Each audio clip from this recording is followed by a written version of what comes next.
in the heart of sub-Saharan Africa, where commerce meets progress.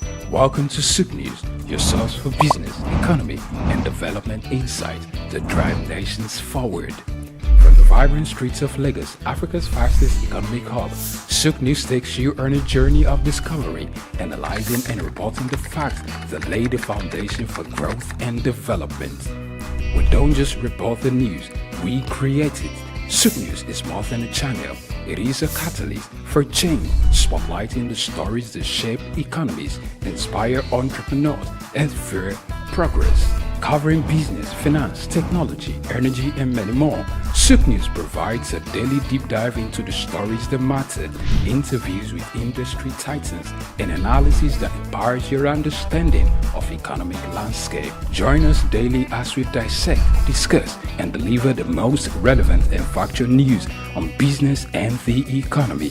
SOUQ News is your trusted guide, empowering you with the knowledge to make informed decisions.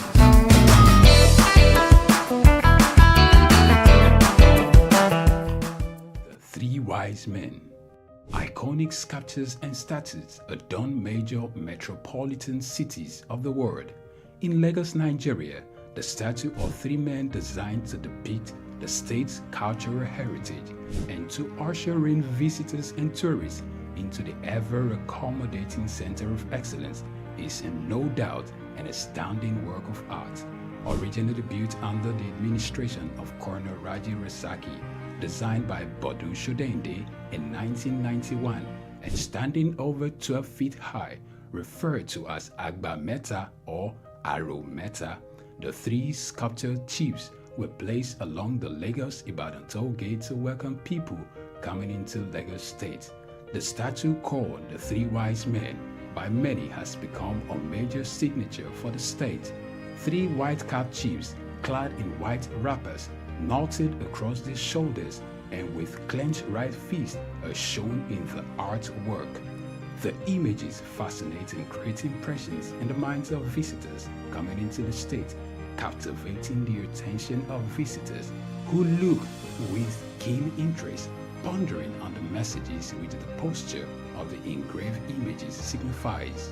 The Three Wise Men has been relocated thrice from its original position at Ojodu Berger end of Lagos-Ibadan Expressway to Magodo area before its final relocation to its present site at Olowopopo Drive. The sculpture has suffered severe damages over the years and renovated. Bodu Shodende, through this sculpture, depicted the highest honor that can be afforded to anyone in the Eko greeting tradition. The Three Wise Men, Arometa, SOUQ Enlightenment.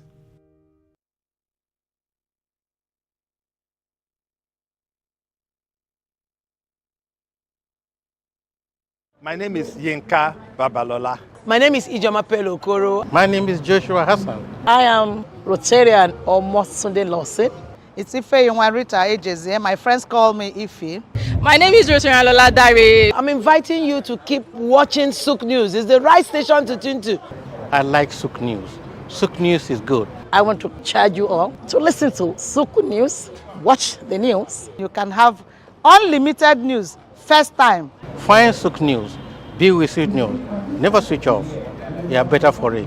SOUQ News is the real thing. Listen to their coverage and you'll be glad you did. Turn to your YouTube, turn to your Instagram, turn to all your digital channels and look for SOUQ News. Keep watching. Keep watching. Please, guys, keep watching SOUQ News.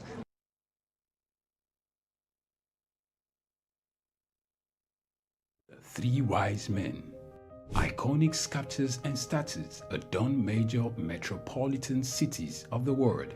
In Lagos, Nigeria, the statue of three men designed to depict the state's cultural heritage and to usher in visitors and tourists into the ever-accommodating center of excellence is no doubt an astounding work of art.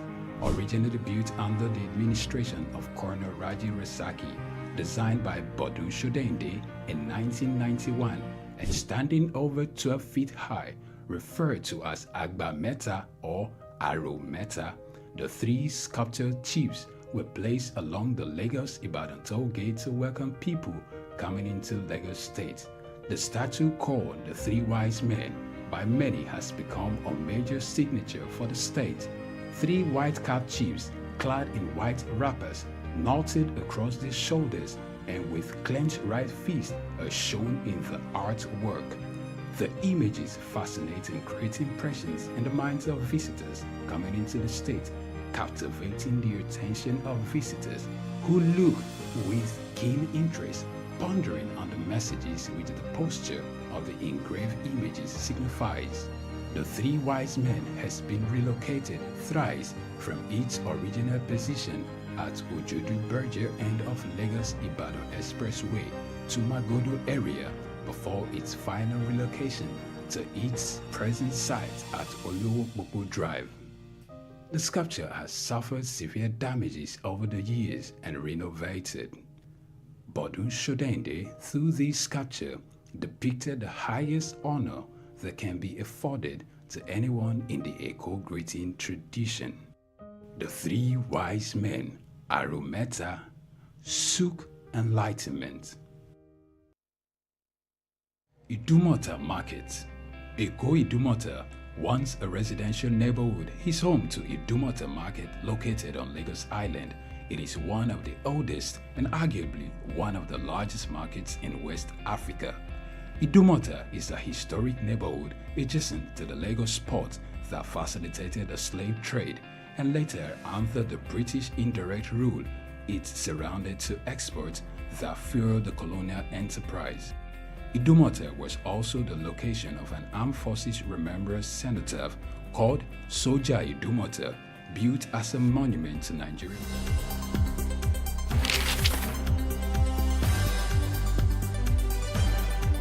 The challenge of governance is to see how we can leverage what is on the ground and convert this to wealth for the people.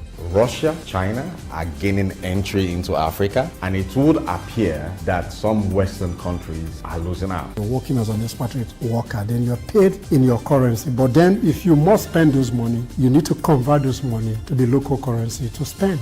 For Social Security to work, we need to know exactly how many we are. We don't have a precise number.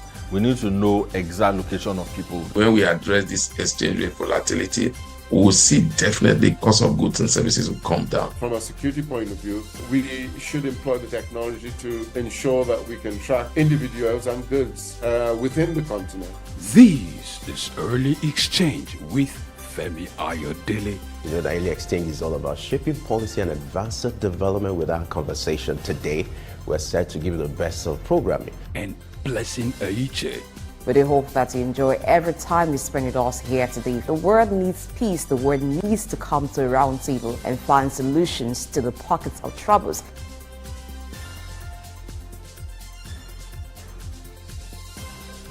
Early Exchange, shaping policy, advancing development.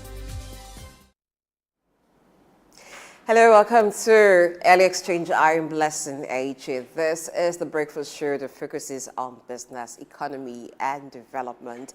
Because we focus on these 3 key things, today we'll be starting with looking at enhancing productivity at the workplace. Come on, if you do not enhance productivity at the workplace, you can be sure that the money you intend to turn out from that business or from that venture would not really come in, because those who do the work to bring in the money, you need to enhance their capacity. We'll start there, and then we'll go to look at health. Primary health centers, most importantly. When you go around certain neighborhoods, you find it hard to locate a primary health care center. If you find one, it's hardly functional. These will be the core issues we'll discuss today. First, as is a tradition of the show, we'll bring you news update, and Ikena Imba is standing by to bring you news. Hello, Ikena, good morning.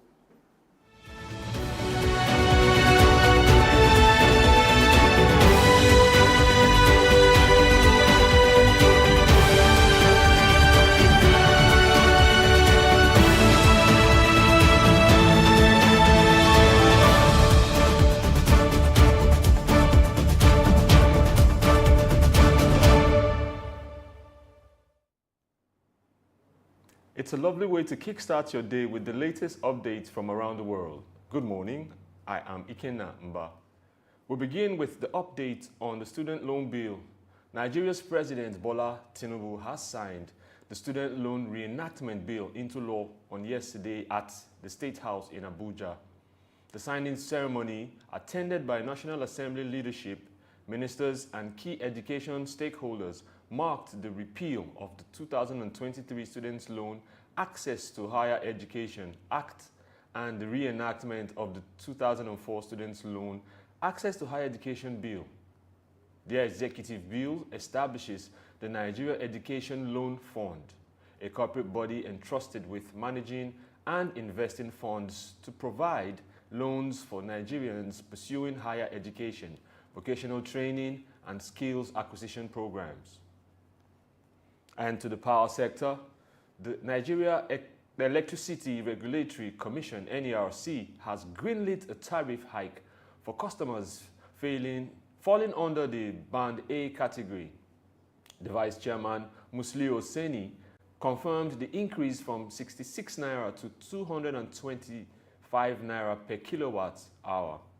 Band A customers who receive 20 hours of electricity supply daily represent 15% of the country's 12 million electricity consumers. The cost per unit of electricity is expected to vary across distribution companies and depending on customer consumption levels. According to the approval, customers under Yola Disco may pay between 234 Naira and 179 Naira per kilowatt, while those under the Just Disco could pay between 166 Naira and 101 Naira per kilowatt. Similarly, Ikeja Electric customers may face rates between 143 Naira and 69 Naira per kilowatt hour. And Abuja Disco customers might be charged between 153 Naira and 74 Naira kilowatt hour, among others. Away from Nigeria, Senegal's new president-elect Bassirou Diomaye Faye has announced plans for an audit of the country's oil, gas and mining sectors, emphasizing his commitment to transparency and accountability. The audit represents one of his first policy initiatives since his inauguration on Tuesday, signaling a proactive approach to governance. Additionally, Faye stressed the importance of responsibly managing Senegal's natural resources, affirming that the interests of investors will be safeguarded while ensuring the protection of both state and public interests. Despite not providing detailed plans, he reassured investors of their welcome in Senegal.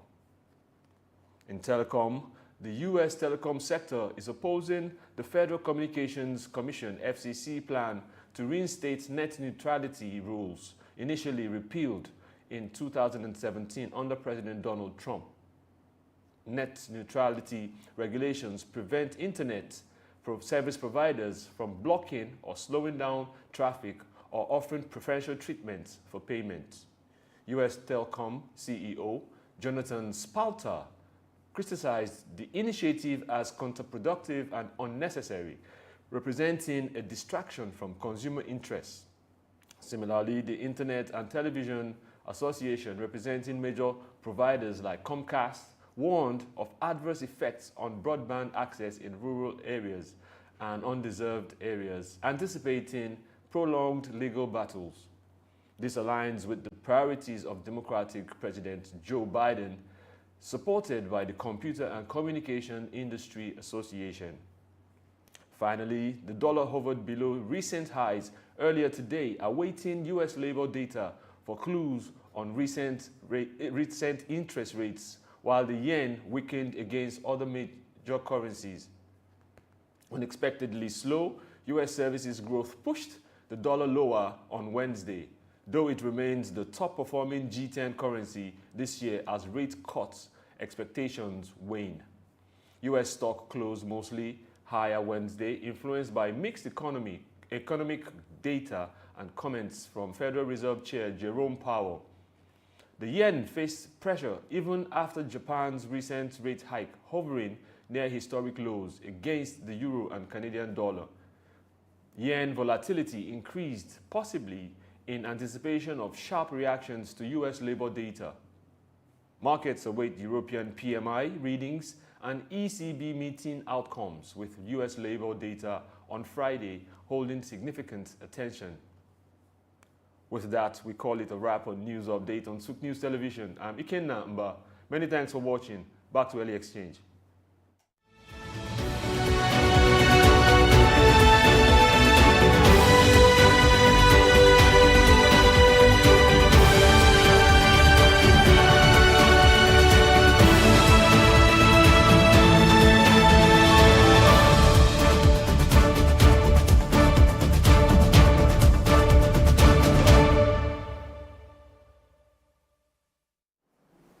Thanks, Ikenna, for bringing us news updates. Let's dive in straight into our conversation for today. We'll begin with enhancing productivity at the workplace. To talk about this, we have in the studio with us in flesh and blood, Dr. SOUQ Haruna, who is an author, a consultant, entrepreneur, and of course is a man of God, is clergy.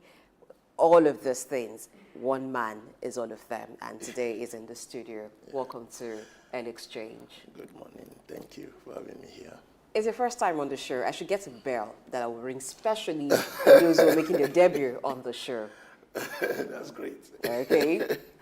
So since we're talking about enhancing productivity at the workplace, let's understand first what productivity at the workplace would mean. Okay, productivity at the workplace is measuring efficiency in the workplace. You know, getting the job done as it is supposed to be done, you know, and then getting it done at the right time and in time. That's productivity at the workplace. Getting the work done at the right time and in time. And so the way it should be done. The way it should be done. So these three factors must work. Yeah. For these three factors to work, you have different people in a workplace all set to achieve maybe a common goal. And they all come from different backgrounds. They have different tasks assigned to them. Now, as the person who manages them, what are those key things that must be in place to ensure that the work is done at the right time and the proper way? Okay, the first thing I'll say is it's very important for the employer, who actually is the person who employs or the organization that employs, to provide an enabling working environment. It's important for you to provide that enabling environment, conducive environment for the workforce to be able to be productive. If the work environment is not conducive, psychologically for the workforce, physically for the workforce, it's going to hamper productivity. So it's important, the first point of call is that the employer or the organization provide an enabling and a conducive working environment so that the workforce can be physically and psychologically well placed to carry out their duties or their tasks, as it were, in the workplace. Sometimes some management are quick to go to satisfying the physical requirements that is needed. But let's talk about the psychological part. That's the part that you can't see. It's not tangible, but very important. So how do you apply psychology to improve productivity? Okay, the first thing you would talk about is motivation. You should be able to motivate your workforce, your team, your employees. And when you talk about motivation, it has a lot of factors attached to it. For instance, you must protect the workforce from toxicity at the workplace. You must be able to provide certain incentives, amenities to make their work very comfortable for them. And like I always say, the pay is very important. You know, if you look at organizations that pay well, they always have employees and workforce that are psychologically balanced to do the job. When somebody is happy doing his job or carrying out his task, you will find high productivity in the workplace. Still talking about the psychological aspect of it, sometimes workers go through stress, personal stress, and then they bring it on to work. Is there a way to identify or even sort of empathize with workers when they go through different things? If you have a large workforce, sometimes that can be hard. But how do you come to that personal level with staff in order to help them go through what it is they're going through and also still deliver very well at work? Okay, that falls on leadership. And like I tell people anywhere I go to, it's important that leadership has a face of the human face. You must be humane in your leadership style, in the dispatch of your leadership style. And systems must be put in place, right system. Sometimes when we talk about structure and system, people take the humanity side of system and structure and just place it on productivity of work that leads to high profitability. Of course, the business is set up for profitability. But when you put your workforce as priority, you place them first, and you look into their well-being and their welfare, you have that human touch that will actually promote the well-being of the workforce. That will. Are there certain gender that may need more in terms of the psychological help to be productive at the workplace? No, it goes both ways, both male and female. But of course, when it comes to toxicity in the workplace, the female, according to a study done in Chicago, 41% of the workforce women, the female gender, are the ones that suffer the most. So yes, it goes for both ways, but of course the women more. So most companies have an HR department that is supposed to oversee staff welfare. But what should HR be looking out for? What should HR be doing to make it easy for workers or for staff to carry out their duties? Yes, there may already be laid out rules, but beyond the rules, what should be the function of HR? Okay, I believe that the first thing the HR department should look out for, like I said before, has to do with the human part of it. In every vocation, in every profession, the moment you take the human side from it, you just lose everything. See, we are not AI, we're not robots, we're not machines, we're humans. And the moment I feel that you are using me, you will not get the best of me. But if I discover that my welfare is a priority, my well-being is a priority, while at the same time you are looking at how effective and efficient I am in carrying out my task, it will bring out the best of me, and I would want to be committed to the organization. For instance, there is what we call organizational commitment, which is expected from the workforce. But when the worker or the employee is not feeling the company in the sense of their welfare, in the sense of the workplace environment, in the sense of their incentives, in the sense of even task-oriented performance and promotion, and all of those things are not put in place, of course, it will not bring out the best of the workforce. So it's important that HR pays attention more to the human side of the job, which is to put the priority, to put the workforce as priority in their rules and regulation or in their system and structure. A lot of responsibility is placed on management of an organization to ensure that work goes on smoothly and the staff achieve results. But sometimes the management also face difficulties or challenges, as we call them. What are those challenges that may limit an organization from providing the enabling environment to a productive workforce? Okay, one, of course, governmental policies. The economy of the nation impacts negatively or positively on the company or the organization. And then when the workforce is not productive, when the workforce is not productive, it will affect the general output of the organization. So these are some of the challenges that they face. So let's talk reward now and punitive measures. Okay. These two seem to be like, oh, you must have them in place. Yes. What is the way to ensure a balance between the punitive measures and the reward system? I say every good leader must learn how to hire and fire. You must be able to know first the job description, to know the person that fits into the job description. And most times, some leaders go after qualification, certification, and all of that. But of course, there are some people, like I was reading at the time, the Virgin boss, the owner of Virgin Group, he says he doesn't believe in certification. He interviews you and just see, do you have the gift? Do you have the talent? Do you understand the job? Can you deliver That's what he places premium on, rather than you came out from the university with a first class, you have social certification.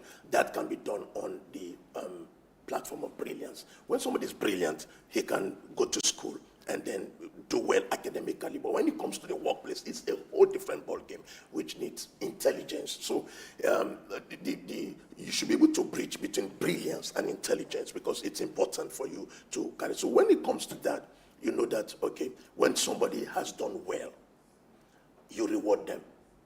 I was talking to a company, and I told them that performance-based promotion is better than promotion that comes from other factors. What do I mean by promotion-based, performance-based promotion? Somebody can be in the company for 1 year and has performed maximally, and the person is not rewarded because he's just 1 year old in the organization. While there's somebody who has spent 10 years in the organization and is just there, you know. So at the same time, while we're bridging what do you call it now, the reward system, the punitive system is also very important, because that will be able to discourage negative attitude at the workplace. So the workers themselves have a responsibility too, even when all is being provided. What should be the responsibility of staff towards enhancing their own productivity? Number one, time management. I have a book I wrote on this. I call it Handbook for Employees. And I said it's important for the employee to be at work at least 10 minutes before work start. If the office open by 8, a good employee should be at work 7:50. You know, just to just fit into the job psychologically for 10 minutes. Have 10 minutes of your time before you start the job. You'll be very productive. The employee must be able to limit distraction. One of the major distractions in the workplace for employees, social media. You can't be using the company's time for your personal business or personal endeavor or personal pleasure time and all of that. So it's very important that the employee also should develop himself, have some skill set. Number 4, the employee should exceed the expectation of the company. If you're expecting the organization to reward you accordingly, then you should also exceed the expectation and perform very well on the job. So. Sometimes everything is in place, but you just find that there's a toxic culture in that place. How can a management of an organization identify toxicity in the system? And how do you get rid of it without necessarily getting rid of the people? Okay, it's very important that every organization have a feedback system, both from the top management level, the mid-level management, and the junior staff. If there's a feedback system that is not corrupt, you'll be able to, ascertain that there should be a feedback system, a reporting system, that is very open across board. Sometimes toxicity in the work environment from the boss or the leaders to the junior staff, and sometimes it could be between the junior staff, sexual harassment, verbal assault, and all of that, and so it's important to have a feedback system and a reporting system in the organization. That way, you'll be able to checkmate toxicity in the work environment. So I know that we've been talking about how to motivate the workforce, but I know that this thing goes both ways. Yeah. As much as the workforce needs motivation, the organization also needs some motivation. Yeah. So in this, not just this part of the world, it seems like it comes from the way children relate with parents. Parents are to give, and children are not necessarily taught to give back to parents. So the workforce are taught to receive, organizations are taught to give to their workforce, but the workforce not really taught to give back. So how can a workforce give back to the management, give back to the organization? What is the way to reward the organization? By your effectiveness and efficiency. You have to be effective doing the task given to you as it is stipulated and at the right time. That's effectiveness. By being efficient, doing it faster, cheaper, and a better way. That's the way you reward the organization, by being effective and efficient. That's just the best way that you can reward the organization, and exceeding the expectation of the organization by meeting their goals and objectives. Also, sometimes as an employee, you can go beyond your job description and do whatever you know will add to the value of the organization. It may not be within the jurisdiction of your job description, but you'll be able to, you do it. That's a way of rewarding the organization. Does an organization need a psychologist to be there like 24/7? And if your psychologist is in an organization, what should be the role of the psychologist? A psychologist is needed in every organization, every sphere of life and society. The role of the psychologist is to help the workforce to meet up targets, to motivate them, to help them be in a good mind space to carry out their job, and to help the workforce to meet up with the expectation of the organization. So psychologists are needed everywhere. Let's go over again to the point of recruitment. Okay. Sometimes at the point of recruitment, certain factors being put into place. Well, should I pick this person? Should I not pick this person? That's why you need a psychologist more. Okay. Yeah, because there are certain instruments, psychological instruments, that you can use to determine the personality, the temperament of people. Like I said, it's not just about system and structure. It's very important you have system and structures in place, but there are certain psychological instruments that will be able to tell you the personality of somebody. For instance, you cannot bring a phlegmatic into sales. He comes up with, he went to school and he studied marketing and he had a first class. Very good result. But he's a phlegmatic. He's always moody. You need a sanguine. A sanguine may not do well in school, may come up probably with a 2 or a third class. But he's a sanguine. He gets in here and everywhere is lighting up. He can close up the sales. So you can only get that from the services of a psychologist, who after the interview processes and all of that at the point of recruitment, you bring in the psychologist who brings in his psychological instrument to be able to determine what personality goes with what job. You can't bring a sanguine to account. You just mess it up. So it's important. Personality and temperament, very important when it comes to job selection or recruitment. So finally, as we wrap up, let's look at blending cultures together. So at the workplace, you have people from different cultures. Some you may have from different race even. How do you maintain equity? How do you maintain a balance, regardless of which may be the dominant race or dominant culture in that environment? That would only be possible if all the employees or the workforce understand the organizational culture. The organizational culture brings people from different backgrounds into the organization, first as a family, second as a team. It's the organizational culture that determines that.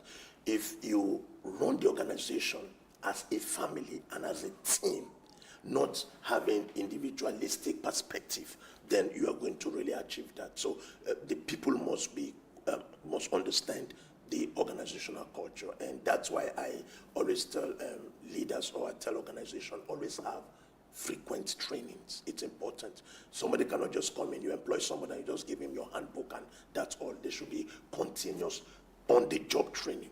Off-the-job training is also important. That is majorly for skills, but when it comes to the organizational culture, you can achieve that when you have on-the-job training, frequent training. You bring professionals and experts who train, and then from within, you also train the people. We must thank you very much, Dr. Success Haruna, for being on the show today with us. Yes, you can just guess from all he's been saying that this is his field, this is his area. When you were talking about the place of the psychologist, I couldn't help but agree with you on those parts when you're talking about, hey, having to know the personality, the temperament of whoever you're hiring. So it goes beyond what you see on paper. You've got first class, you've got 2-1, but what about your temperament? Can you handle this task given to you? Thank you so much for being on the show. I'm sure that employers and of course employees have benefited greatly from your submissions on the show today. Thank you so much. Thank you for having me here. It's a pleasure. If you're just joining us, we've been talking with Dr. Success Haruna, who is an author, consultant, entrepreneur, and we'll be looking at the application of psychology in improving productivity at the workplace. We'll take a break. We'll return to talk more on the Exchange. Stay tuned. The National Theatre, Igomu. Built during the military regime of Olusegun Obasanjo and finished in the time for the Second World Festival of Black Arts and Culture, SOUQ, in 1977. The theater holds amazing treasures and memories. The artworks fill everyone with pride. The National Arts Theatre is visible from the motorway which connects Lagos Island and the mainland. The National Theatre is packed with the artworks of a legendary contemporary Nigerian artist, stained glass walls by Yusuf Grillo, sculptures and murals by Lamidi Fakeye, Erabo Emopai, and many others.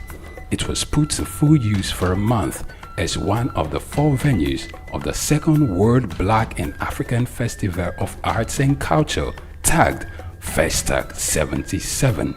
The complex hosted 16,000 participants from 56 African countries and the diaspora in an unprecedented showcase of African music, fine art, literature, drama, dance, and religion.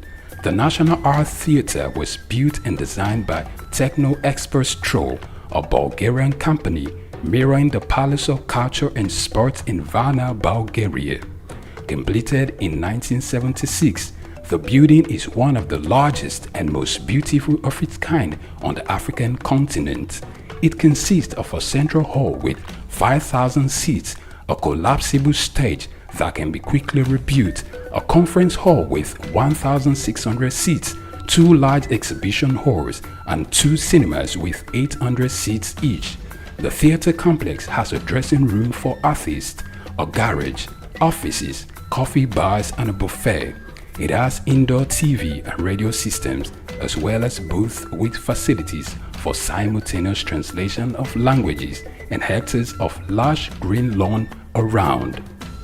The majestic structure sits in Igomu like a quiet mountain, mesmerizing visitors and passers-by.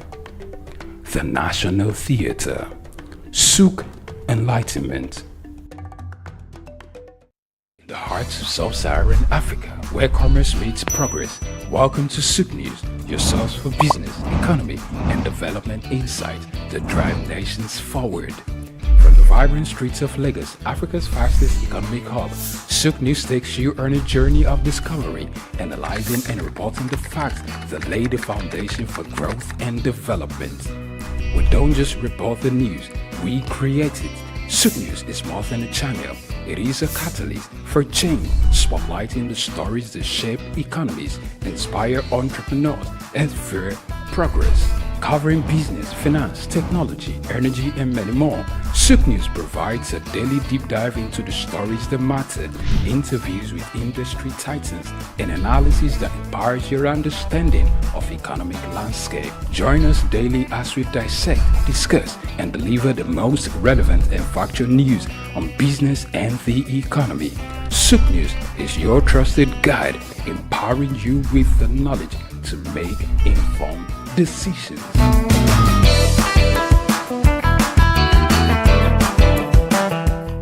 Lateef Jakande.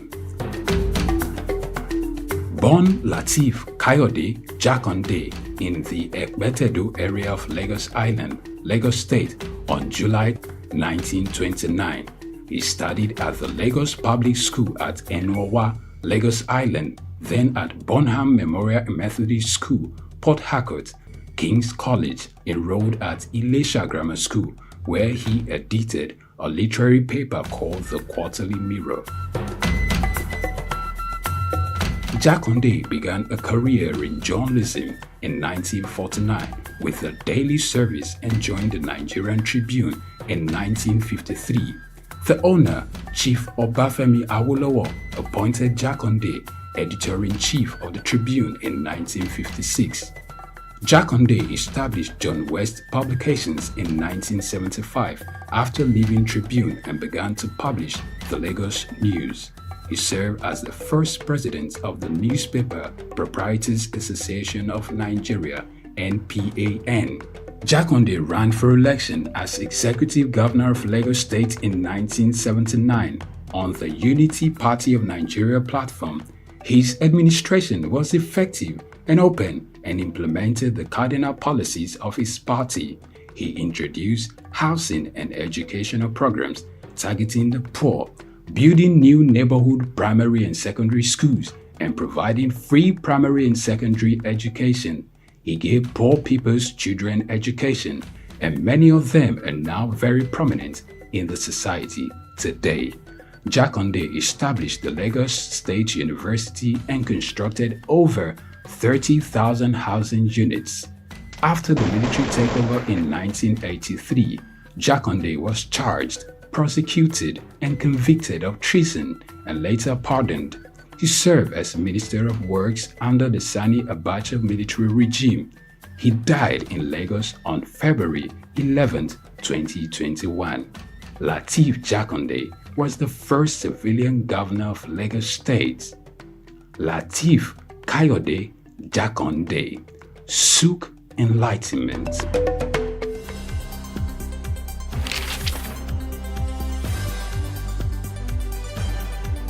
The challenge of governance is to see how we can leverage what is on the ground and convert this to wealth for the people.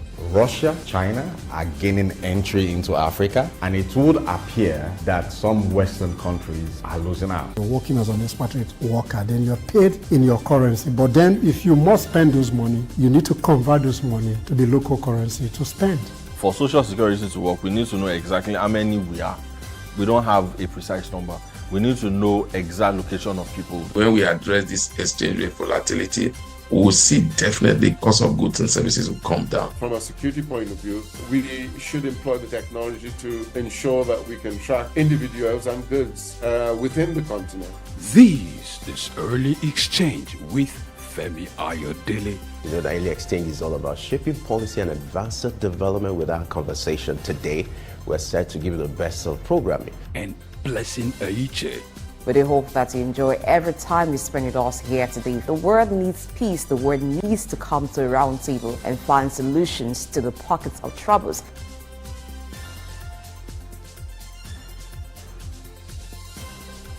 Early Exchange, shaping policy, advancing development.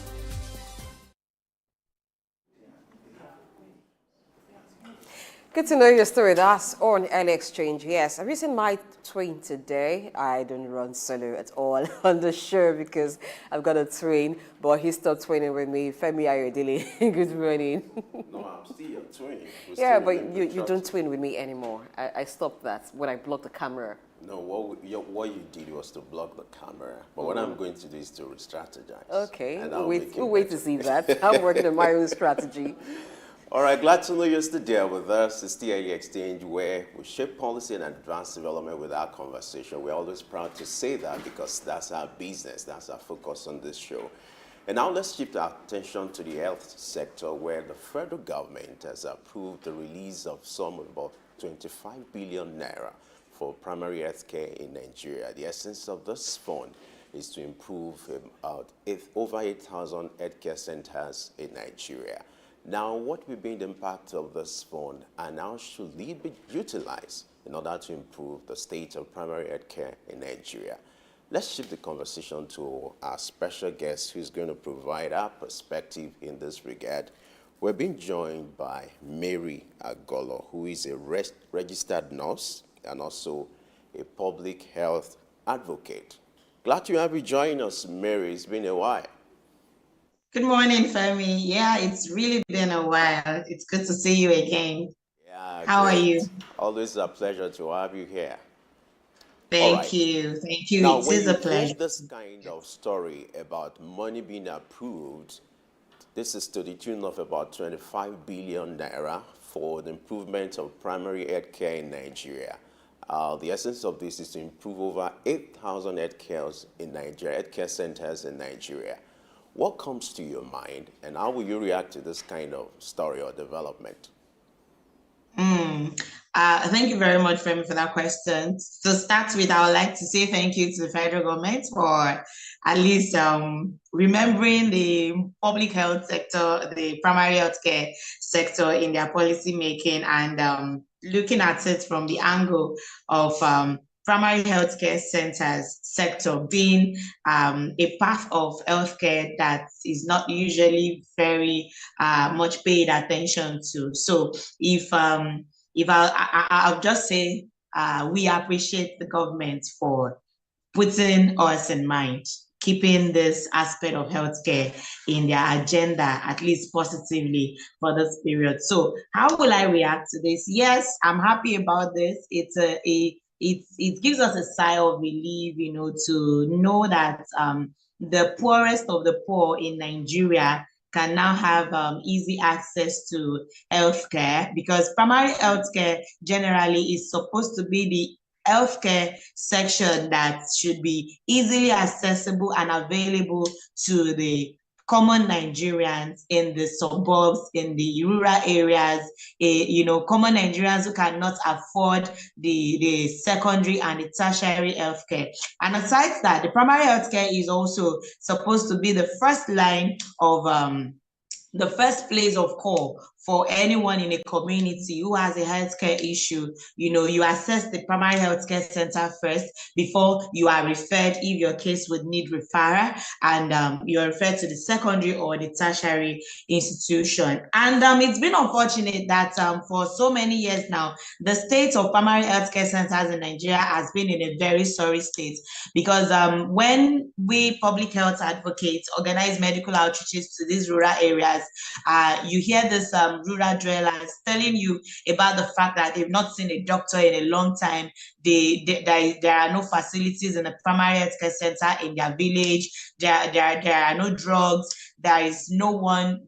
Nurses rarely come. Doctors rarely come. You know, and they just go there. It's as if the primary healthcare center in their village can't even help them. So when they see opportunities of medical outreach being brought to them, it's like they just got a health messiah coming to assist them. So the fact that the primary healthcare centers in most rural areas are already in this sorry state, now seeing these developments coming in with the 25 billion naira being disbursed to develop the primary healthcare center, it is a sigh of relief. And for me, I am hopeful that this money would definitely be put to use, and we will definitely see the results. You know, it's one thing to disburse an amount of money, and this money is quite huge, you know, but it's another thing for us to see the result of the disbursement. It's another thing for us for the people who are put in charge, or the organizations, the sectors who are put in charge to put this money to use, to actually really put it to use and ensure that there is accountability, you know, for everything, accountability and transparency for everything that the money is being used for, so that the common Nigerian that is supposed to enjoy the effects of the money being disbursed to the primary health care would definitely be able to come out and smile and say, oh, the money has been disbursed and we've seen the effects, we are enjoying the effects. Thank you, government, for doing this for us. And we hope that that appreciation will definitely be the end result of this disbursement. Thank you, Mary. As we already know that the state of primary healthcare centers in Nigeria currently is not what it should be. Only about 20% of about 30,000 primary healthcare centers across Nigeria are fully functional. Now, this fund that is being drawn from the Basic Healthcare Provision Fund targeted towards 8,000 healthcare centers. That's like a fraction of the whole, the entire number of healthcare centers that we have currently in Nigeria. So providing the basic operation cost and what is needed to run healthcare centers, we're hoping that it will improve. But what would you recommend that this fund be channeled to? Because it's not as if new healthcare centers will be built. It's just to make them fully functional. You've seen the state of some of these healthcare centers. Specifically, what do you want this money to be channeled into? Is it for provision of drugs, for beds, or for hiring of the healthcare personnel? What are your thoughts on this?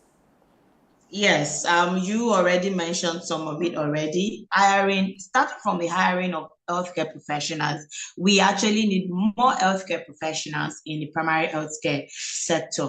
We need more healthcare professionals. That one is basic. In fact, it is not contestable. We don't have to contest that. Definitely, I would recommend that part of the money should be put into hiring. And aside hiring, the healthcare professionals that are already on ground, how much are they being paid? What are the incentives? What are the things you're doing for them to actually encourage them and to motivate them into delivering their jobs effectively? So, but according to reports, I read that the disbursement is majorly for direct facility financing and workforce incentives, which is actually really cool. I agree with them. I agree with the government on that. Direct facility financing is one major way that they can do this. Now, direct facility financing in the point of providing more equipment, providing medications, providing. I have seen a primary healthcare center that does not even have a SPIG. Sphygmomanometer is an equipment we use in measuring blood pressure for patients. Anybody who comes to the hospital, the first thing we do is to carry out a vital sign. And vital sign is checking temperature, checking respiration, and blood pressure of the patient. So when you don't have the equipment to even check the basic assessment, do a basic assessment for a patient. So how do you want to even treat the patient? How do you want to diagnose the patient? How do you want to care for that patient? So facility improvement is very important, providing equipment, providing medications.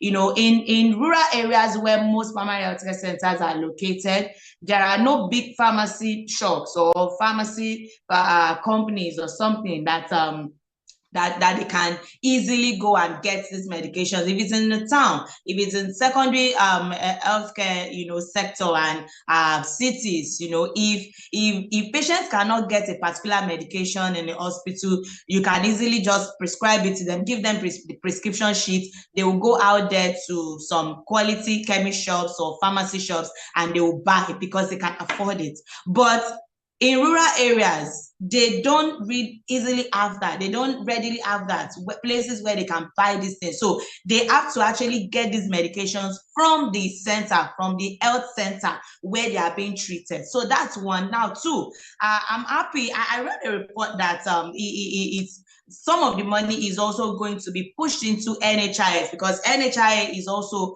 one of the organizations that the money will be disbursed through. Like it will be disbursed through the National Primary Healthcare Development Agency and the National Health Insurance Agency, which is actually very cool.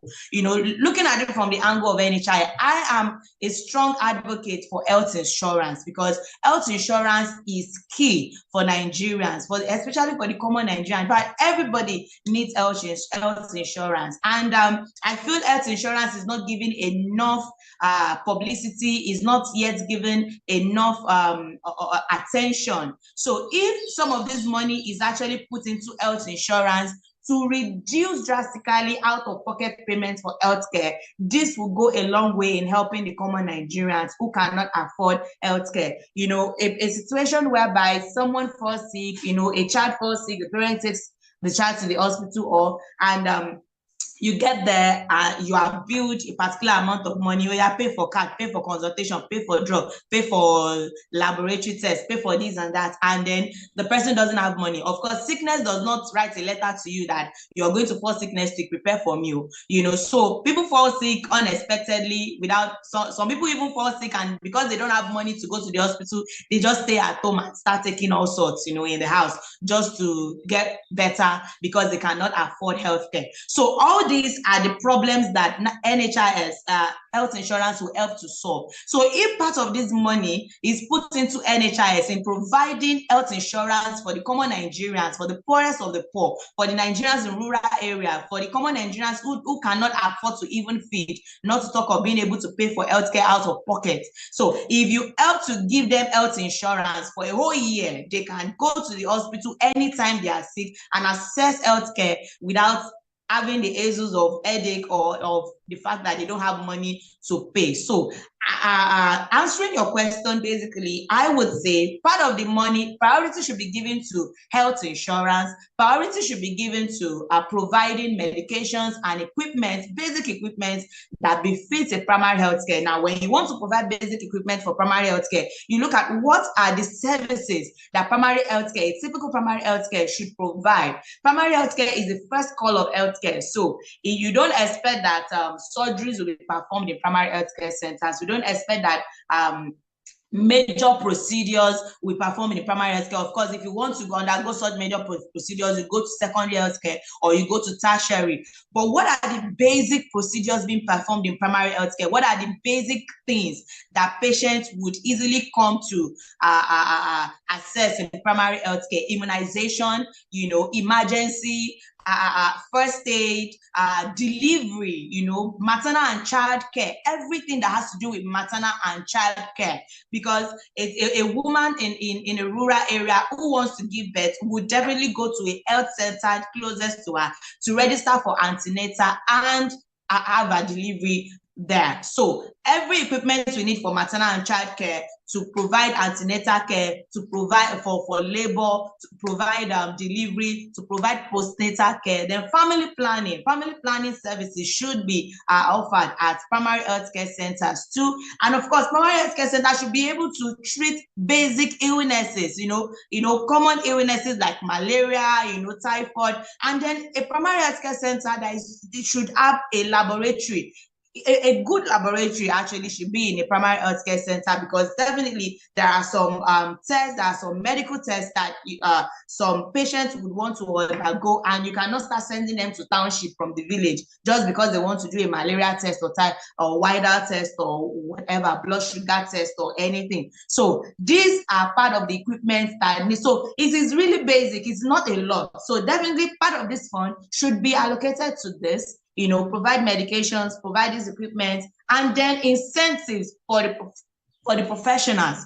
If you want professionals to be happy, you have to do them well. You have to treat them well. So it is one thing to employ more professionals. It's another thing to take good care of them. Incentive for professionals. It is really not easy on professionals to leave their family in town and then go and work in this primary health care center. So you have to actually really encourage them. And thank God we have various professionals who actually work in primary health care centers. So it's not just the doctors and the nurses, the registered nurses. We also have the community health extension workers working in the primary health care centers. And community health extension workers have actually really been doing well in this field.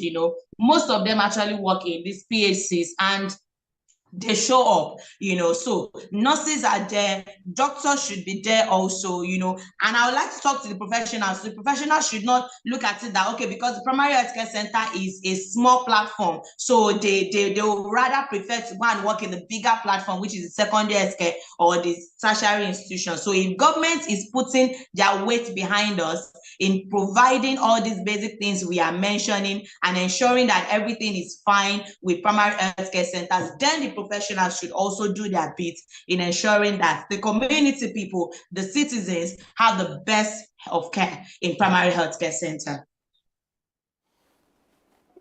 All right, now let's talk about the issue of transparency, because when it comes to the issue of allocation of funds or the utilization of those funds, the greatest concern has to be the issue of transparency and even accountability. Now, what kind of mechanism do you think can be put in place to ensure that the process is transparent and this kind of funds are utilized for the purpose intended?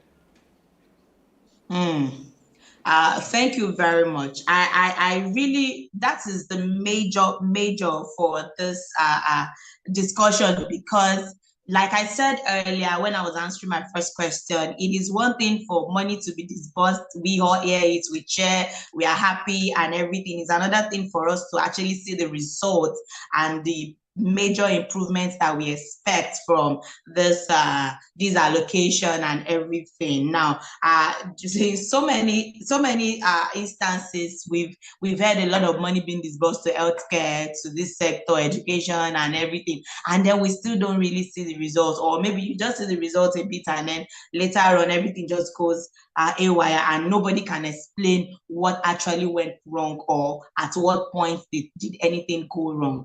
So in ensuring transparency and ensuring that the people who are actually supposed to benefit from this are benefiting, I feel some maybe committees, or agencies can be put up, to look into this and put their searchlight into everything that is being done, put their eyes into everything and monitor everything that is being done in primary healthcare centers, especially the ones that will be funded. Not everything will be funded after all. So, but the specific ones that will be funded with this particular allocation, some committees can be set up and to ensure that there is transparency, to ensure accountability, to ensure that there is report of how this is being spent, how this money is being put to use and all that. And from the angle of the citizens who will be enjoying the benefits of this disbursement to the development that will be coming up at the primary healthcare center through this allocation, the people should be given an opportunity where they can actually report. The people should be given an opportunity where they can actually come up to evaluate. They can come up to evaluate the services. Okay, if this primary healthcare center in Ogun State, for instance, is one of the centers that has been developed as that money has been put to buy this, to buy that, to develop it so that people can be able to access also healthcare facility, then there could be a suggestion box, there could be an evaluation box, there could be an opportunity. Let's devise a means where anyone who comes to that healthcare center to assess care can actually be able to say, oh, I was well taken care of. Oh, I was, something like a review, those who enjoy these services should be able to give a first-time review of the services that was rendered to them, so that we can be sure that, okay, really, this primary healthcare center was funded and the people who assess the space are actually getting the results they are supposed to get. And then this thing with being able to report, there should be a particular body where people can actually report if something is not going well, some things are going wrong, where they can actually say, oh, this is not going well, this is going wrong, this was done wrongly while I was there, this was, something like that. So it's let's just put in a measure whereby people can actually report an irregularity. Those who are in charge would sit tight and ensure they are doing the right thing. But if there is nobody checking, if there is nobody evaluating, if there is nobody reporting, if there is nobody going back to say what is happening there, or if the people who are enjoying this are not given the opportunity to speak out, to say their mind, to say what is going wrong and what is not going wrong, those who are in charge will definitely do whatever they like, and everything will just fizzle out like that, and that's it. And we'll just all forget about it. We'll just complain and forget about it eventually. All right, wrapping up, the Ministry of Health has said that the Basic Healthcare Provision Fund has been redesigned, and once that is completed in July, there are hopes for additional investment into primary healthcare centers, and this focuses on maternal and child care services. Now, have you spotted, or what do you think are some of the challenges with providing high quality or good enough quality maternal and child care services in the primary healthcare centers that should be the next line to be invested in after this time? For maternal and child healthcare services is one major service that is being provided by primary healthcare centers, and this should be the first stop for every woman who wants to deliver, who wants to have a child, who wants to bear a child, for antenatal, for delivery and for postnatal care. So one major way that I believe that governments can actually help the primary health care center in providing quality maternal and child health is to improve the immunization services in primary health care centers. Let us invest more in immunization services in primary health care centers. When you're talking about ways to reduce child mortality and morbidity, prevention is better than cure. So preventive measures of reducing child mortality and maternal and child mortality and morbidity, you know, because it goes from the mother to the child from 0 to 5 years. So if we want to improve their health, we should look from the angle of prevention. So prevention, they say, is better and cheaper than cure. And one major way to prevent illnesses in maternal and child is through immunization. So if we can buffer up our immunization services, immunization to pregnant women, immunization to children 0 to 5 years, you know, all the special immunizations that should be given to children should be readily available and for free. I repeat, all the immunizations that should be given to pregnant women and children 0 to 5 years should be readily available and for free to every one of them who come to access primary health care centers. So immunization, vaccination, very, very important way of preventing childhood illnesses. It's very important in preventing childhood illnesses if we really want to improve maternal and child health. So I feel the government should actually invest more in immunization. And then after immunization, then I will talk about the antenatal care.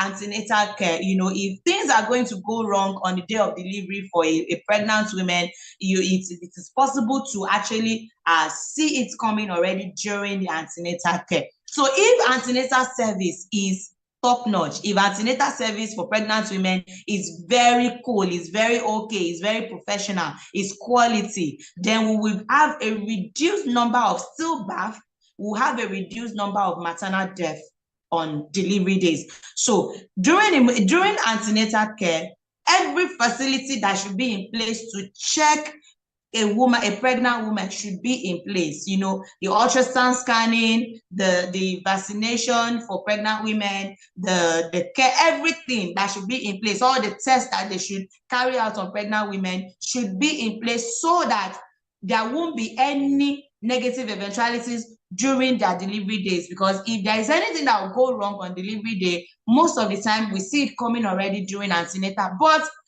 in some cases, primary health care centers, they go for antenatal care, and the only thing they just go to do is to dance and sing, and that's all.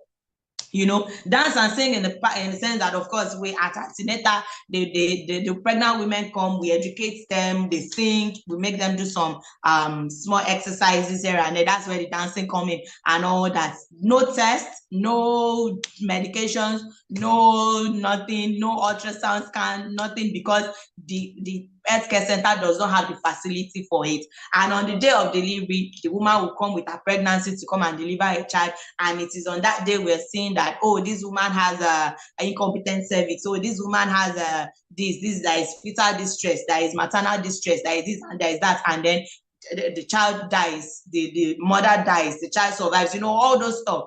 And then I gave you an example of the fact that I have seen a primary health care center that does not have a SOUQ. Yes. And I tell you, a primary health care center that does not have a SOUQ, how do you want to check the blood pressure of pregnant women? Because preeclampsia is a major problem for pregnant women. A woman who has high blood pressure in pregnancy is at risk of losing that child or losing her life at delivery. So if we don't have something as simple as a SOUQ to check blood pressure for pregnant women, so how do we want to improve maternal and child health and reduce maternal and child mortality and morbidity? So let us invest more in immunization for pregnant women and for children 0 to 5 years. Let's invest more in facilities that will help to cater for antenatal care, delivery, and postnatal care. Thank you very much. All right, Mary, we just have to leave the conversation here. No doubt you've done justice to this, and you've spoken from your own experience. So let's hope that with the approval of this fund, the primary health care centers in Nigeria will be better for it. We most appreciate you for your time and your submission on early exchange this morning. Thank you very much for having me. It's always a pleasure to be here. Right, great. It's the early exchange and we're not done yet. It's time for us to go on another break. When we return, we'll talk about what is happening in Lagos as regards a report suggesting that most of the properties in Lagos, about 94% of the properties in Lagos, lack legal titles. We'll start the conversation after this break. Stay with us. Broad Street. Broad Street, situated in Lagos Island, is steeped in Nigerian history. Once the biggest financial hub of the country, it housed the headquarters of major banks, linked the CBN, the stock exchange, and the loads of lender companies. Broad Street is a historically significant street. It has played a central role in the development of Lagos and history, an important commercial and administrative center for the British colonial authorities. It was also a home to some of the city's earliest modern buildings. Broad Street was a residential area in the pre-colonial era. With the British came the Methodist Boys High School in 1878 and the Broad Street Prison in 1882, renamed Freedom Park. The General Hospital, which was a British military hospital, was built in 1893, being the first general hospital in Nigeria. The old British Secretariat building, which is now the Federal Ministry of Justice, was built in 1906.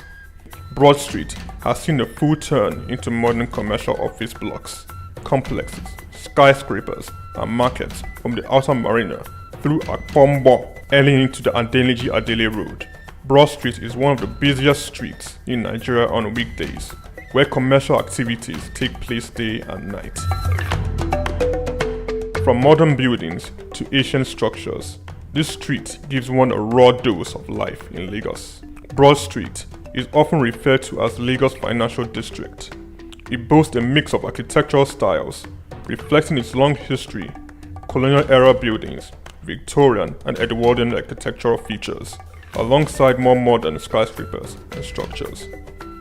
Broad Street remains a vital, vibrant part of the Nigerian economy. Broad Street. SOUQ Enlightenment. The National Theatre, Igomu, built during the military regime of Olusegun Obasanjo and finished in the time for the Second World Festival of Black Arts and Culture, SOUQ, in 1977. The theatre holds amazing treasures and memories. The artworks fill everyone with pride. The National Arts Theatre is visible from the motorway which connects Lagos Island and the mainland. The National Theatre is packed with the artworks of a legendary contemporary Nigerian artist, stained glass walls by Yusuf Grillo, sculptures and murals by Lamidi Fakeye, Erabo Emopai, and many others. It was put to full use for a month as one of the 4 venues of the Second World Black and African Festival of Arts and Culture, tagged SOUQ 77. The complex hosted 16,000 participants from 56 African countries and the diaspora in an unprecedented showcase of African music, fine art, literature, drama, dance, and religion. The National Art Theatre was built and designed by Techno Experts Troll, a Bulgarian company mirroring the Palace of Culture and Sports in Varna, Bulgaria.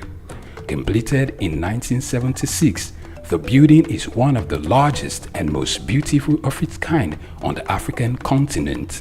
It consists of a central hall with 5,000 seats, a collapsible stage that can be quickly rebuilt, a conference hall with 1,600 seats, 2 large exhibition halls, and 2 cinemas with 800 seats each. The theatre complex has a dressing room for artists, a garage, offices, coffee bars, and a buffet. It has indoor TV and radio systems, as well as booths with facilities for simultaneous translation of languages and hectares of lush green lawn around. The majestic structure sits in Igomu like a quiet mountain, mesmerizing visitors and passers-by. the National Theatre. SOUQ Enlightenment.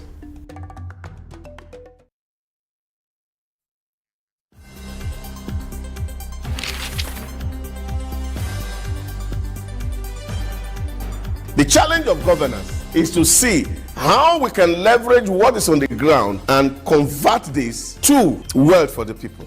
Russia, China are gaining entry into Africa, and it would appear that some Western countries are losing out. You're working as an expatriate worker, then you're paid in your currency. But then if you must spend those money, you need to convert those money to the local currency to spend. For Social Security to work, we need to know exactly how many we are. We don't have a precise number. We need to know exact location of people. When we address this exchange rate volatility, we will see definitely cost of goods and services will come down. From a security point of view, we should employ the technology to ensure that we can track individuals and goods within the continent. This is Early Exchange with Femi Ayodele. You know, the Early Exchange is all about shaping policy and advancing development with our conversation. Today, we're set to give you the best of programming. And Blessing Aiche. We do hope that you enjoy every time you spend with us here today. The world needs peace. The world needs to come to a round table and find solutions to the pockets of troubles.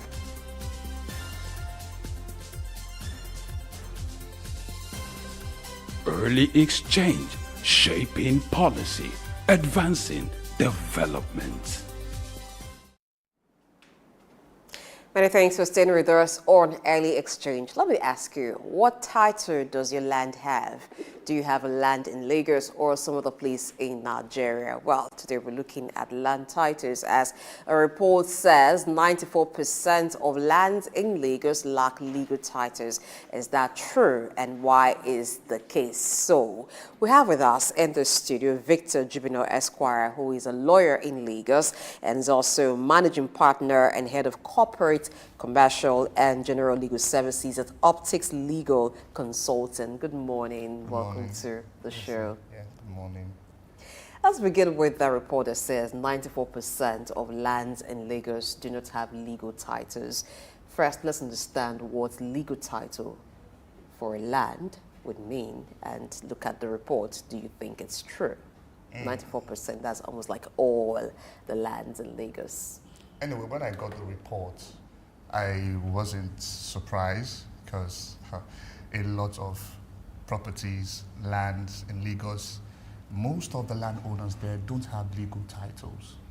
So you see majority of them, when they want to purchase a land, you see them just coming up, approaching a lawyer to just do a deed of assignment and just think that that's the end of it, that you have a legal title. Of course, a deed of assignment creates a legal interest, but it's not just you preparing a deed of assignment. There are stages. It is until when that deed of assignment becomes perfected, a perfection, that is what actually gives it the legal strength as a deed of assignment. And when you're talking about perfection, you're talking about doing the governor's consent. You're talking about doing the stamping and registration. So once you do that, you've perfected your legal interest with respect to a property which you bought. So this seemed like a very long process, but what legal title ideally should a land have? Yes, I wrote an article on understanding the various titles, legal titles you can have on a land. So there are various type of legal titles you can have on a land. You have the certificate of occupancy, which is usually issued by the state government. Okay, so you have the governor's consent. Now the governor's consent is usually issued where that property already has a certificate of occupancy, so you don't need to apply for another certificate of occupancy. What you just need to do in order to transfer that certificate of occupancy to a subsequent purchaser is just for you to do a governor's consent, to let the governor to be aware that this certificate of occupancy, which has been issued by you to me, I want to transfer to some other person. So just do a governor's consent. And the governor's consent is also a legal title. You also have excisions and gazette. Now, excisions and gazette has to do with where the government, the state government in this case, is returning a land back to the indigenous owners of that land. So what they do is to do a gazette. Now, if you have a gazette, it gives you a legal title.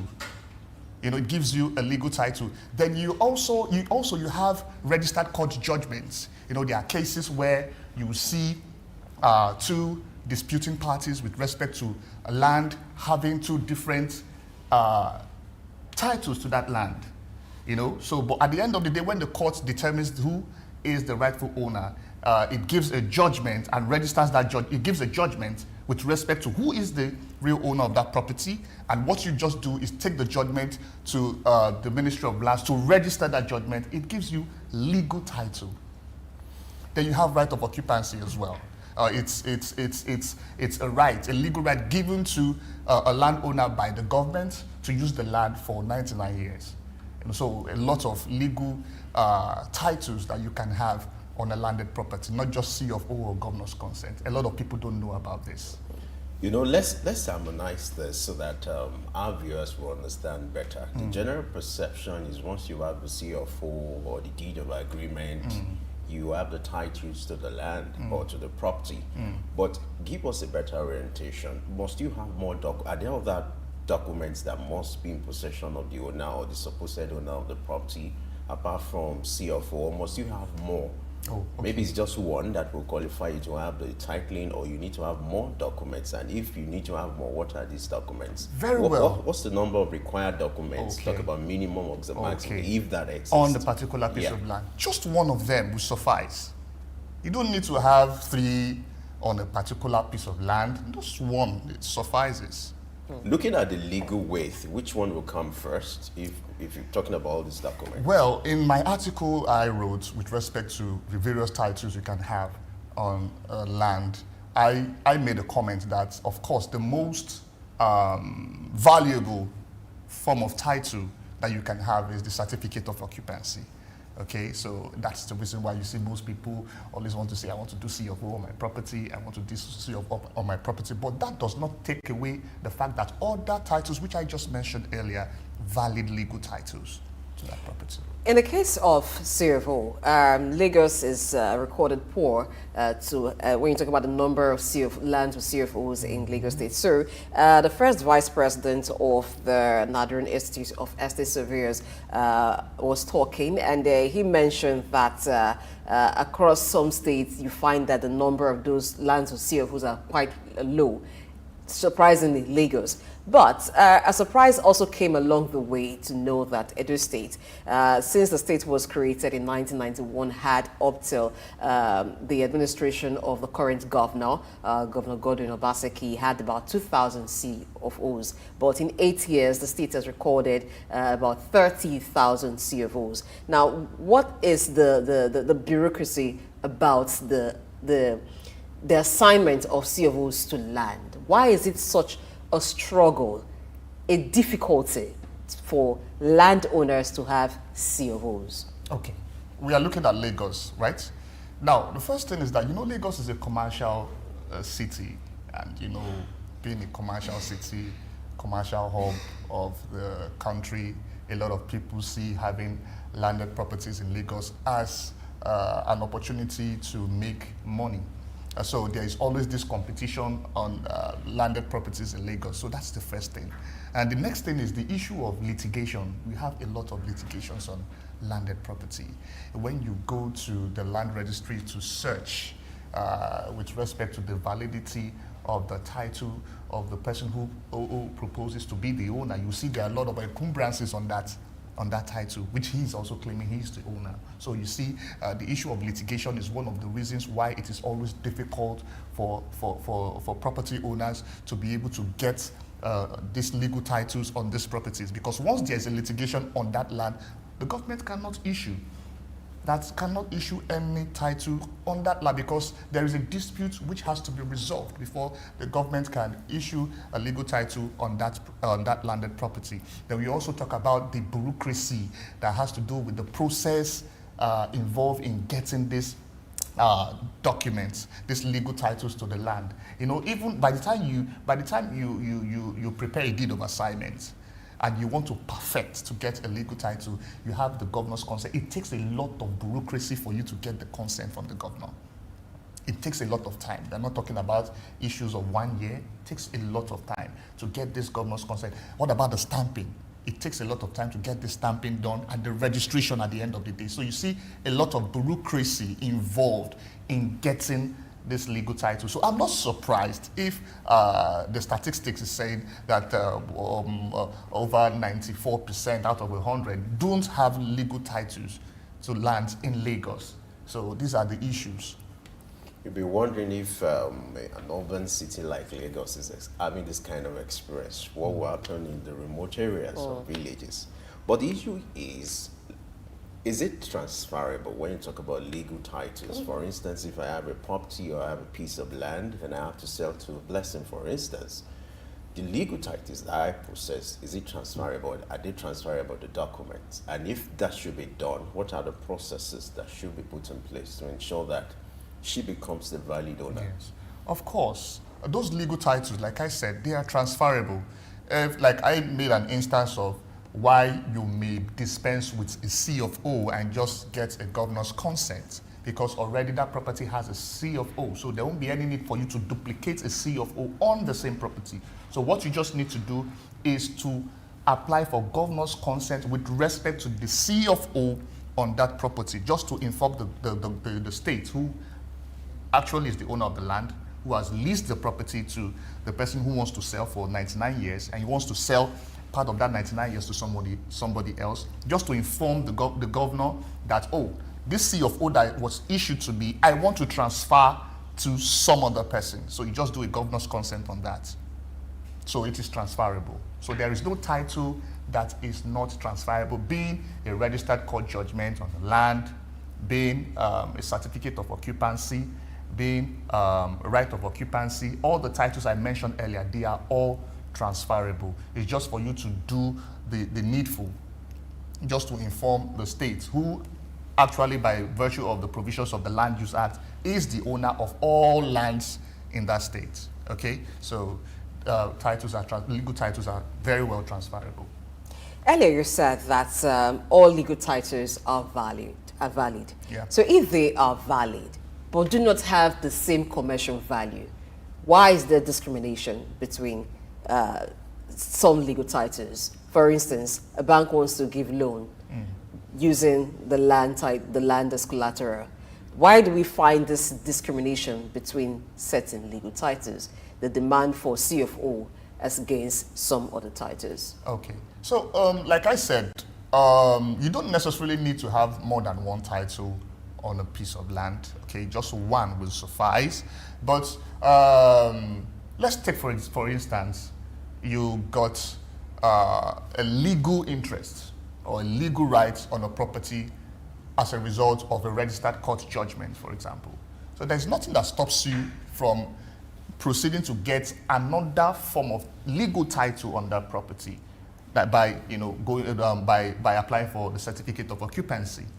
Okay, so you can have more than one legal interest, more than one legal title on a particular property. So if you feel that, oh, because I want to obtain a loan and the only legal title I have on this property is a registered court judgment, which the bank may not accept to grant you the loan, you can proceed to get a certificate of occupancy on that same land that you have a registered court judgment, which is also a valid title on it. Now let's talk about this issue of seeking the governor's consent. Why does it look like a camel passing through the eye of the needle? If you need to seek the consent of the governor, if you need for him to sign your C of O or get approval, why does it take years? And then how can technology be put in place to ensure that the process is transparent and efficient? First of all, of course, we know that the governor of the state is a busy office. So if I don't want to believe that a governor will sit in the office to start doing consent on CO, of course, it is not. That duty has been delegated to some other persons to do that. But still, we still have this bureaucracy because we are not yet advanced. We've not gotten to that stage. I think technology is one of those areas we can actually use to improve and remove the bottlenecks that's usually involved in trying to get these legal titles. So we can use technology. I'm happy. The last time I visited the land registry at Alausa there, the land search is usually done electronically. In fact, they will tell you not to come there, that just register. If you are a lawyer, just use your practicing ID to just register. You have a pay ID, you register your pay ID, you just do it from your comfort zone. You know, just log into the portal. If you want to do a search, you do it.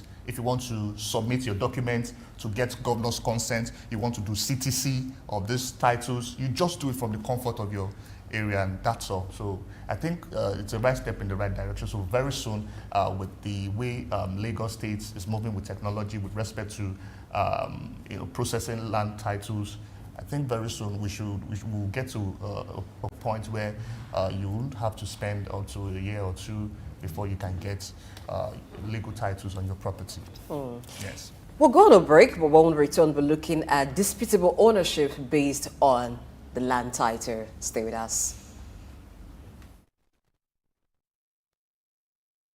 Three wise men. Iconic sculptures and statues adorn major metropolitan cities of the world. In Lagos, Nigeria, the statue of three men designed to depict the state's cultural heritage and to usher in visitors and tourists into the ever-accommodating center of excellence is no doubt an astounding work of art.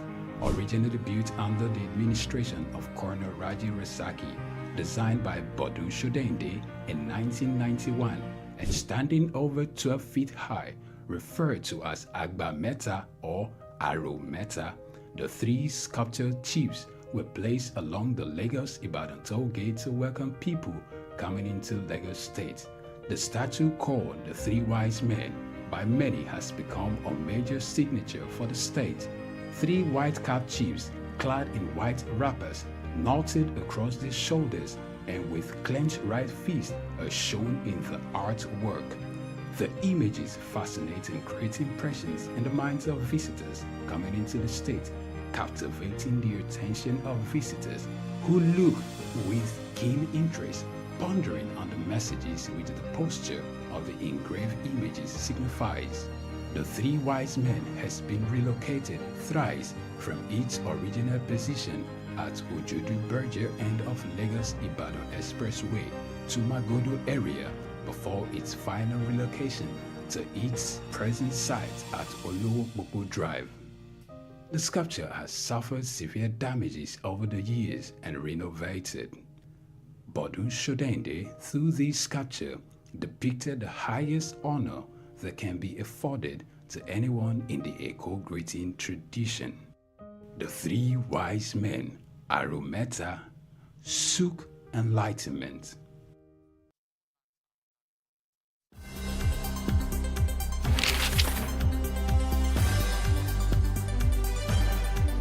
The challenge of governance is to see how we can leverage what is on the ground and convert this to wealth for the people. Russia, China are gaining entry into Africa, and it would appear that some Western countries are losing out. You're working as an expatriate worker, then you're paid in your currency. But then if you must spend those money, you need to convert those money to the local currency to spend. For Social Security to work, we need to know exactly how many we are. We don't have a precise number. We need to know exact location of people. When we address this exchange rate volatility, we will see definitely cost of goods and services will come down. From a security point of view, we should employ the technology to ensure that we can track individuals and goods within the continent. This is Early Exchange with Femi Ayodele. You know, the Early Exchange is all about shaping policy and advancing development. With our conversation today, we're set to give you the best of programming. And Blessing Aiche. We do hope that you enjoy every time you spend with us here today. The world needs peace. The world needs to come to a round table and find solutions to the pockets of troubles.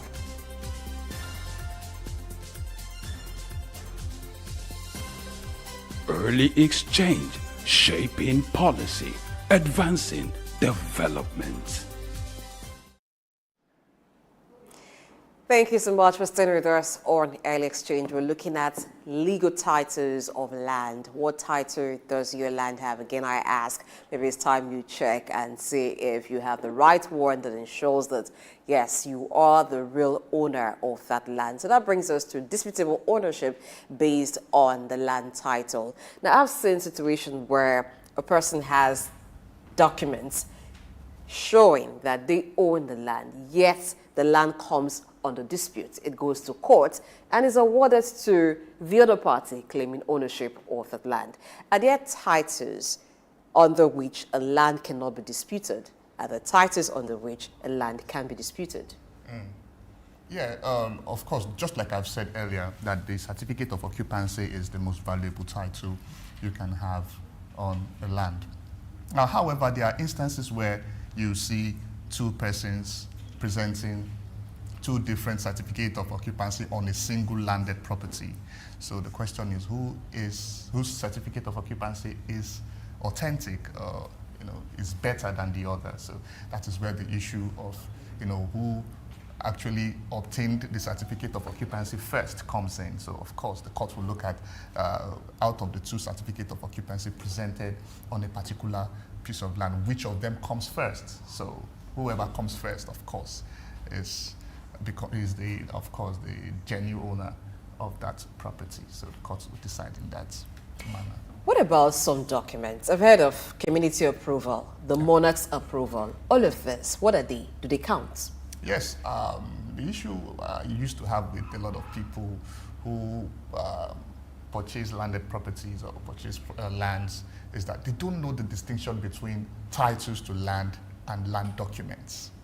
They are two different things, title to land and land documents. So when you're talking about titles, like I've said this morning, I've mentioned certificate of occupancy, governor's consent, excisions and gazette, registered court judgment, right of occupancy. These are all titles, legal titles, conferring legal titles to owners of such documents on that land. But when you're talking about land documents, you're talking about receipts, family receipt that will be issued to you when you purchase a land, okay? And you're talking about survey plan on the land. In fact, it's so funny that people will think that survey plan, once you do survey plan, you have a genuine title to a land. In fact, those people are getting it wrong because a survey plan is just a land document, okay? Then you have a deed of assignment that is not registered, is just a land document. You see some people, when they purchase a land, they will call a lawyer to do a deed of assignment and it ends there without perfection. What you have is just a land document and not a title to that land, okay? So then you also have contract of sale documents. It's also example of land documents. Okay, so these are, if the approval you said, they are just land documents. Community approval, the monarch's approval. These are just land documents. It does not confer any legal title whatsoever on whoever has that document. Now, let's talk about this issue of lands that are under acquisition. Yeah. You hear that a lot. And can you apply for legal title on a land that is under acquisition? Yes. By virtue of the provisions of the Land Use Act of 1978, of course, we know the status of lands, that all lands in the state belongs to the state government. And what the government can only do is to lease out to individuals, groups, companies for 99 years, okay? So, practically, by virtue of the provisions of the Land Use Act, most lands are under government acquisition and control, except the government returns it back to the indigenous owners. Okay, so which means for if most properties, most land are under government acquisition and control. So that's the reason why it is usually advisable that you should get a C of O on those properties, so that by the time the state calls back their property, you will be entitled to compensation because you have legal title on that property, even though the land belongs to the state. Saying that CFO is the king of land titles, yes. Now what can be done to reduce the percentage of land without that legal title? Because there seems to be a great relationship between the title that you have and the commercial value of that land. Yes. That is where the issue of enlightenment comes in, and most persons who have intention of purchasing land, they are illiterate in the sense, I don't mean that illiterate not going to school, they are illiterate when it comes to issues of lands. They don't want to consult a lawyer before they proceed to buy lands, and at the end of the day they fall into issues that will lead to litigation, spend so much time, energy, resources, even more than the money you spent in buying that land. Okay, so the issue of literacy is very important. People need to be informed. People need to be enlightened.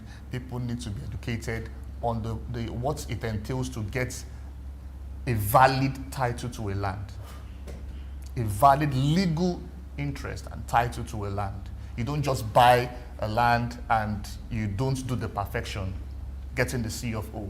Okay, you don't just buy a land and there's a C of O on it and you believe that C of O covers your interest without getting the governor's consent. If you have a C of O that was transferred to you and there's no governor's consent with respect to that C of O, you don't have a title. That title still remains with the person that sold to you.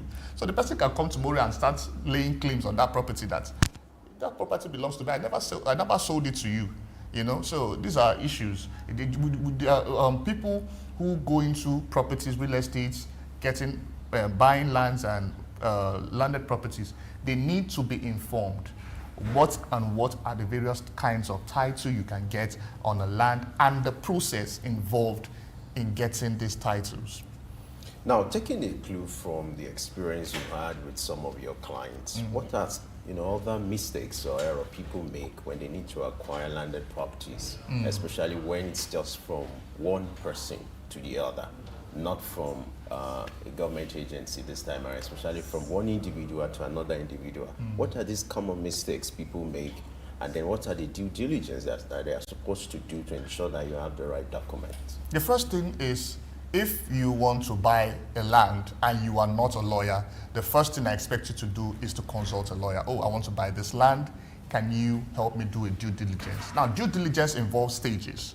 So the first stage has to do with doing a search on that land. So you want to know what is the title the land has. So once you're able to get the title that the land has from the vendor who wants to sell, you take that title to the land registry to search if there are any encumbrances on that land or there are any disputes on that land. That's the first thing. So once you're able to clear that, then you move to the next stage.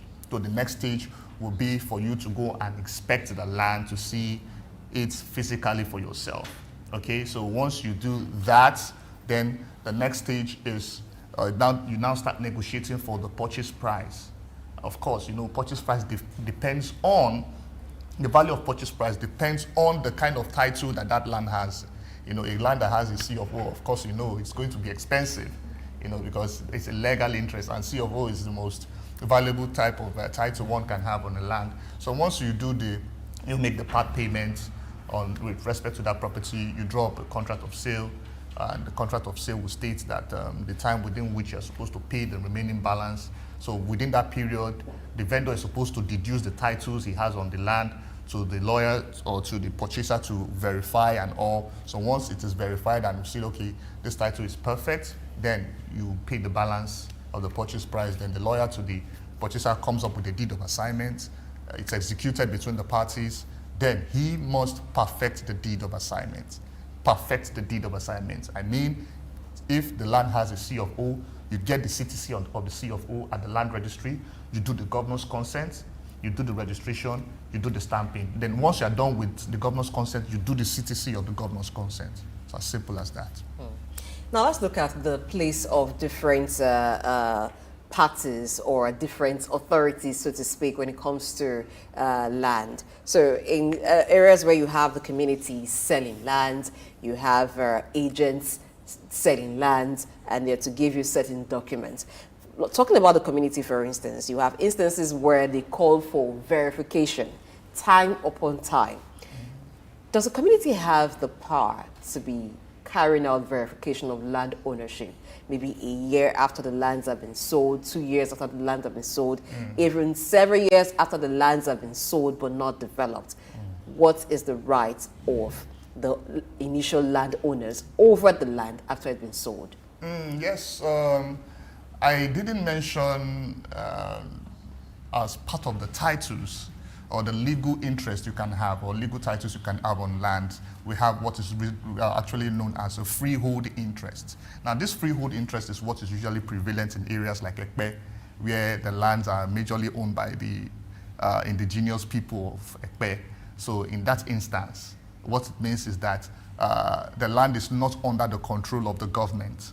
Okay, it's not under the control of the government. So what's in that case, if the community, if the land was sold by the family members or members of the community in that area, they have rights to do this, once in a while, review of a title or whatever, So, but what I always advise people that if you buy a land from, let's say, for example, under a freehold interest, it is usually advisable because you can't override the provisions of the Land Use Act that still says that all lands belongs to the state, irrespective of whether that land is, the interest you have on that land is a freehold interest. That is, it belongs to the community and the government does not have control over it. Because one day, the government will come and exercise the provisions of the Land Use Act and take that land away from the community, and only those persons who have C of O on that land will be entitled to compensation. So I always tell people that if you buy land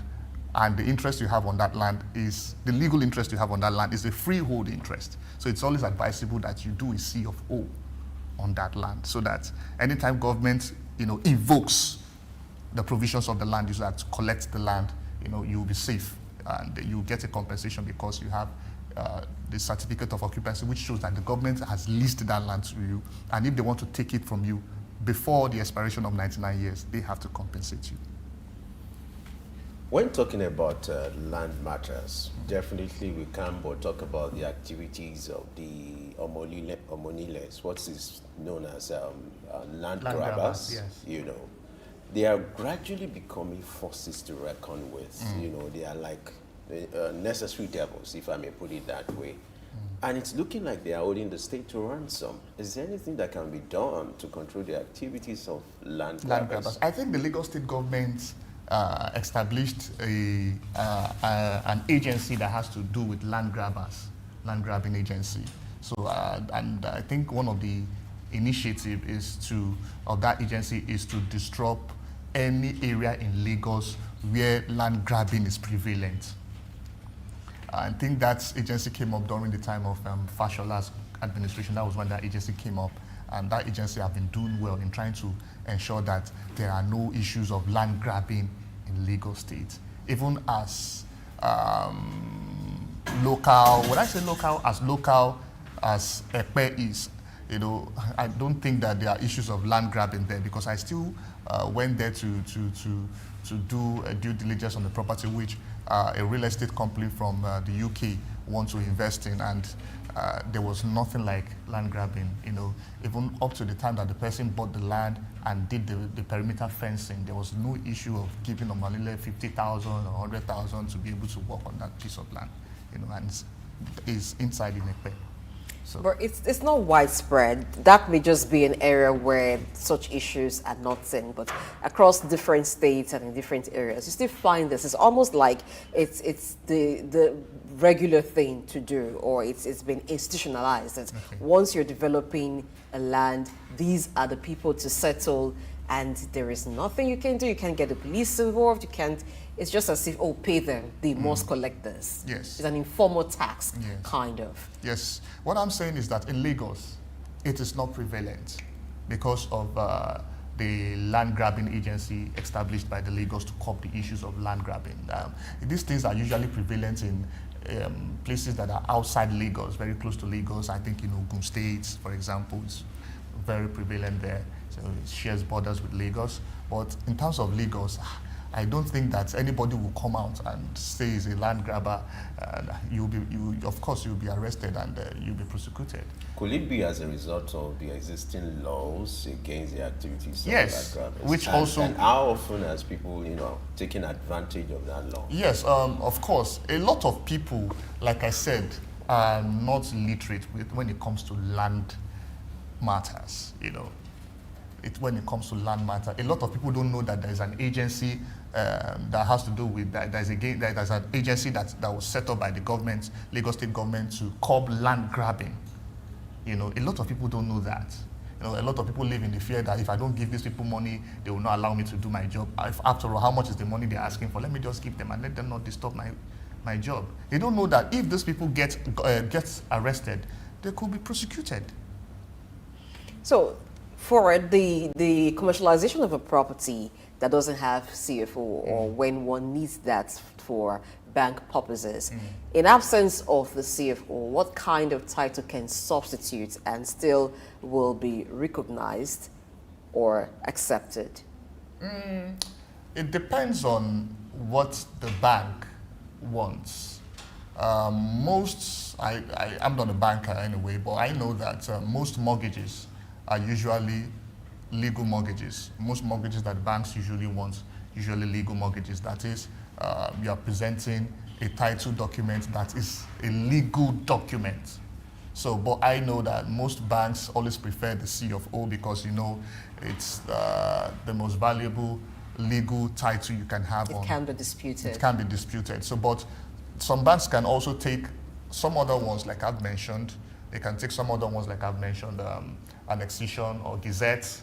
Of course, they can take that. They can take a registered court judgment as the title that you have on the land, or even freehold, even deed of assignments, if it's perfected, So it depends on what the bank sees as their requirements. Every bank have their own requirements as regards to the kind of legal documents you must deposit to be able to get loans from them. So. All right, let's wrap up. We're out of time, but let's wrap up with these.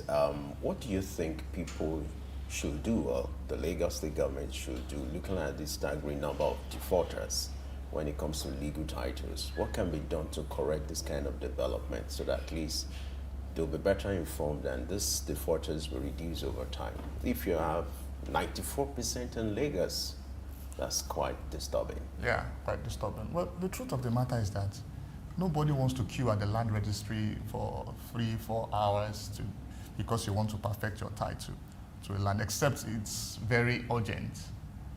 Except it is very urgent. We all have our places to go to work, except it is very urgent. So the first thing is for the government to cut the bureaucratic process it takes to get these titles, which they are working on, the online registration, online search, online lodging of documents, that's a good step in the right direction. So once they're able to do that, to cut the bureaucracies involved in obtaining these legal titles to lands, then the next thing is to inform, sensitize these people on the need to get legal titles to their lands, so that when there are issues that has to do with litigation, of course, they will be saved by that.